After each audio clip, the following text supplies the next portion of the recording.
But this new happiness was no lotus dream. On the contrary, it was bracing rather than relaxing. Never before had she felt so acutely the necessity for doing her duty. She worked more methodically than ever at the business of state. She watched over her children with untiring vigilance. She carried on a large correspondence.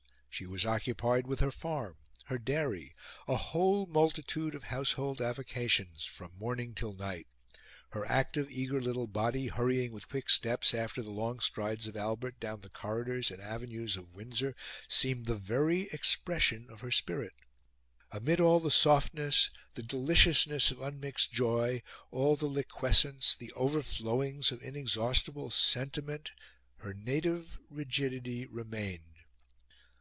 "A vein of iron," said Lady Lyttelton, who as royal governess had good means of observation, "runs through her most extraordinary character." Sometimes the delightful routine of domestic existence had to be interrupted.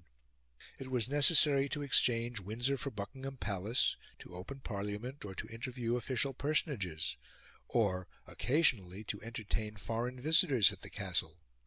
Then the quiet court put on a sudden magnificence, and sovereigns from over the seas, Louis Philippe, or the King of Prussia, or the King of Saxony, found at Windsor an entertainment that was indeed a royal one.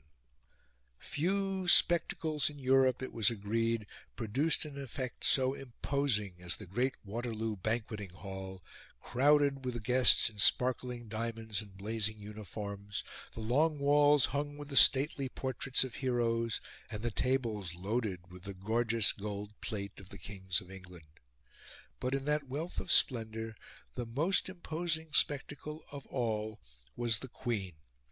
The little Hausfrau, who had spent the day before walking out with her children, inspecting her livestock, practising shakes at the piano, and filling up her journal with adoring descriptions of her husband, suddenly shone forth, without art, without effort, by a spontaneous and natural transition, the very culmination of majesty.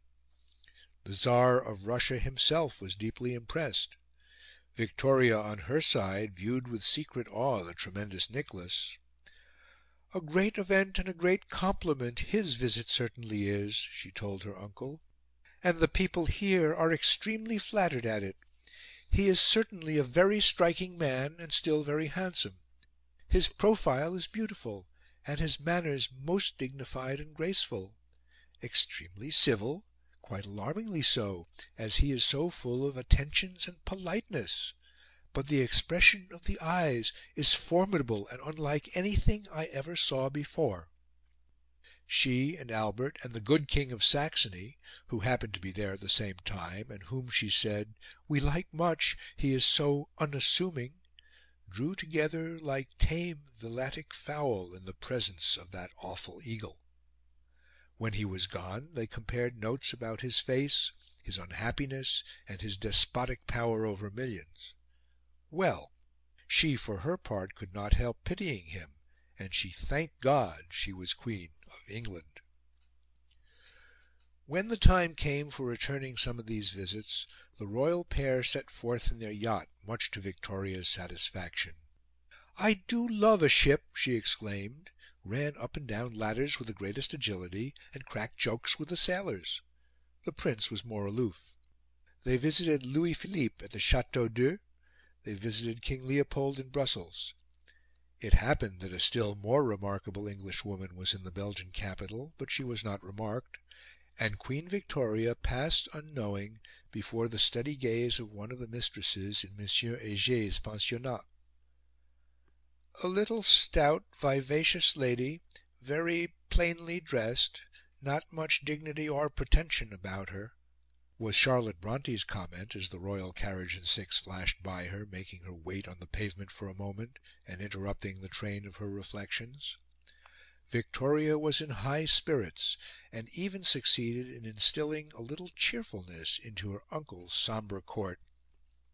King Leopold, indeed, was perfectly contented. His dearest hopes had been fulfilled. All his ambitions were satisfied, and for the rest of his life he had only to enjoy, in undisturbed decorum, his throne, his respectability, the table of precedence, and the punctual discharge of his irksome duties. But unfortunately the felicity of those who surrounded him was less complete. His court, it was murmured, was as gloomy as a conventicle, and the most dismal of all the sufferers was his wife.